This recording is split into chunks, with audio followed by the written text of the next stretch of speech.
안녕하세요. 노동보험사무소 공정의 문명한 노무사입니다. 오늘은 기업을 위한 기업편으로 임금명세서 교부 의무화에 대해서 안내드리고자 합니다. 2021년 12월 19일부터 임금명세서 교부가 의무화됨에 따라서 회사는 임금명세서 교부를 반드시 근로자에게 해줘야 합니다. 임금명세서 교부를 하지 않는 경우에는 과태료가 부과되기 때문입니다. 과태료는 1차, 2차, 3차로 나뉘게 되는데 두 가지의 경우로 부과받게 됩니다. 첫째는 임금명세서 교부를 하지 않는 경우입니다. 임금명세서 교부를 잘못해서 기재하거나 항목이 누락되어 있는 경우에는 1차, 2차, 3차로 나뉘어서 아래와 같이 과태료가 부과되게 됩니다. 바뀐 임금명세서를 설명드리기 전에 기존의 임금명세서가 어땠는지 간단하게 살펴보고 설명드리도록 하겠습니다.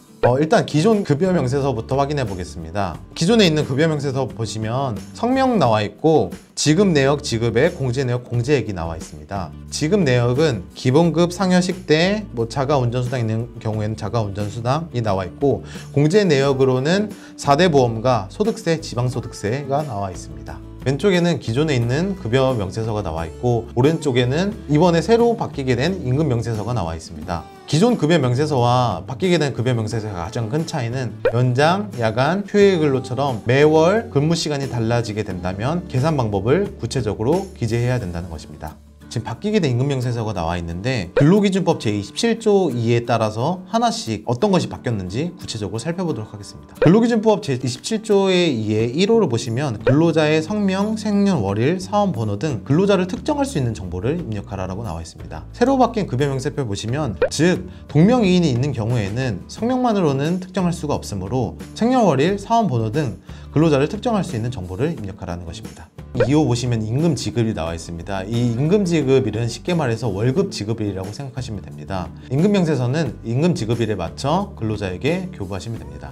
만약 근로자가 임금 지급일 이전에 퇴사하게 된다면 퇴직일 기준으로 14일 이내에 임금명세서를 지급해야 합니다. 3호 보시면 임금총액 나와 있습니다. 이 임금총액은 기본급, 연장, 야간, 휴일 근로, 가족수당 등 각종 임금 항목을 더한 총액이라고 생각하시면 됩니다. 4호 보시면 기본급, 각종 수당, 상여급, 성과급, 그 밖에 임금의 구성 항목별 금액이 나와 있습니다. 회사에서 해당되는 항목이 있으면 자유롭게 기재해 주시면 됩니다. 단 5호 보시면 임금의 구성 항목별 금액이 출근 일수, 시간 등에 따라 달라지는 경우에는 임금의 구성 항목별 금액의 계산 방법이라고 기재되어 있습니다. 즉 회사에서 연장, 야간, 휴일 근로 시간이 있는 경우에는 이에 따른 계산 방법을 안내해야 한다는 것입니다. 여기서 5인 이상 사업장 같은 경우에는 근로기준법 제56조 가산수당이 적용됨에 따라서 소정 근로시간의 1.5배를 가산해서 계산하게 됩니다. 그러나 5인 미만 사업장 같은 경우에는 근로기준법 제56조가 적용되지 않기 때문에 연장, 야간, 휴일 근로시간에 대해서는 기본 소정 근로시간인 1배로 계산하시면 됩니다.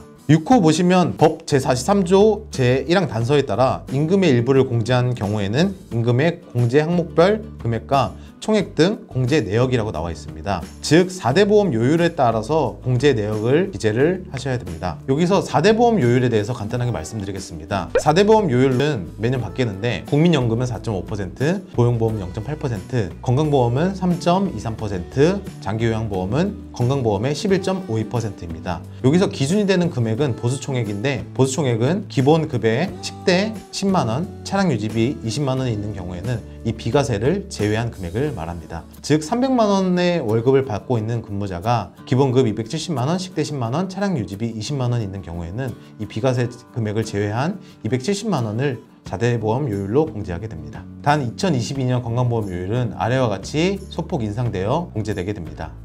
지금부터 고용노동부 홈페이지에 나와 있는 임금명세서 만들기 프로그램을 통해서 임금명세서를 같이 만들어 보도록 하겠습니다. 검색 포털 통해서 고용노동부 홈페이지 접속합니다. 고용노동부 홈페이지 들어가 보게 된다면 왼쪽 상단에 배너로 임금명세서 만들기 라고 나와 있습니다. 임금명세서 만들기 눌러보겠습니다. 이 임금명세서 만들기 나와 있는데 여기 개별 작성, 일괄 작성 나와 있습니다. 일단 개별 작성으로 하나만 임금명세서를 만들어 보도록 하겠습니다. 총 4가지가 나와 있습니다. 기본 항목, 임금 지급 내역, 공제 내역, 계산 방법 이렇게 나와 있습니다. 기본 항목부터 입력하면 일단 성명, 홍길동, 지급일은 2021년 11월 19일, 생년월일은 임의로 기재하도록 하겠습니다. 임금 지급 내용 나와 있습니다. 급여제도에는 시급, 1급, 월급이 나와 있습니다. 이 시급제, 1급제 같은 경우에는 아래와 같이 카카오톡이나 문자로 간단하게 계산 방법만 안내해도 무방합니다. 우리는 월급제 근무자를 기준으로 계산해 보도록 하겠습니다. 지금 기본급 임의적으로 320만 원 입력을 해놓고 연장근로수당이 있는 경우에는 연장근로수당, 여기에 십자가 버튼 누르면 추가가 됩니다. 야간근로수당이 있는 경우에도 야간근로수당 추가해 주시고, 휴일근로수당이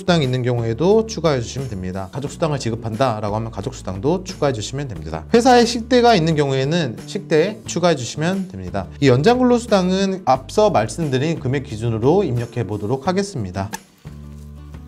이렇게 금액을 다 기재하고 임금 계산을 누르게 된다면 임금 총액이 나오게 됩니다. 다음으로 공제내역 2 나와 있는데, 이 공제내역 2를 보시면 이 4대 보험과 소득세가 나와 있습니다. 이 4대 보험과 소득세 이외에 회사에서 노동조합에 있는 경우 노동조합비를 납부한다면 노동조합비를 추가하시면 됩니다. 앞서 말씀드린 금액 기준으로 계속해서 입력하도록 하겠습니다.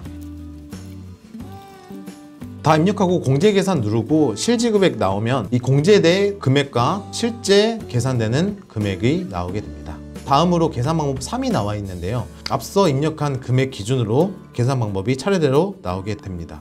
연장근로수당, 야간근로수당, 휴일근로수당이 나와 있는데 계산 시간이 나와 있지 않습니다. 이 계산 시간에 대해서는 구체적으로 입력을 하셔야 됩니다. 계산 시간을 다 입력하고 나서 임금명세서 다운로드를 누르게 되면 이 임금명세서가 PDF 파일로 저장이 되게 됩니다. 최종적으로 나온 급여명세서를 살펴보시면 성명, 지급일, 생년월일 나와 있고 임금 지급 내역, 공제 내역 나와 있습니다. 여기 계산 방법으로 아까 입력한 계산 방법으로 나오게 됩니다. 꼭 고용노동부에 있는 서식을 사용할 필요는 없고 이 서식을 토대로 회사 자체적으로 임금명세서 서식을 만드셔서 사용하시면 됩니다. 지금까지 임금명세서 교부 의무화에 대해서 안내드렸습니다. 임금명세서 교부 의무화를 꼭 해야 되는지에 대해서 실무적으로 질문이 많으신데요. 임금명세서 교부는 5인 미만 사업장에도 반드시 적용되기 때문에 임금명세서 교부는 반드시 근로자에게 교부하셔야 합니다. 궁금하신 사항들이 많으실 텐데요. 댓글로 적어주시면 제가 성실하게 답변하도록 하겠습니다. 구독과 좋아요 눌러주시면 더 좋은 영상으로 보답하도록 하겠습니다. 감사합니다.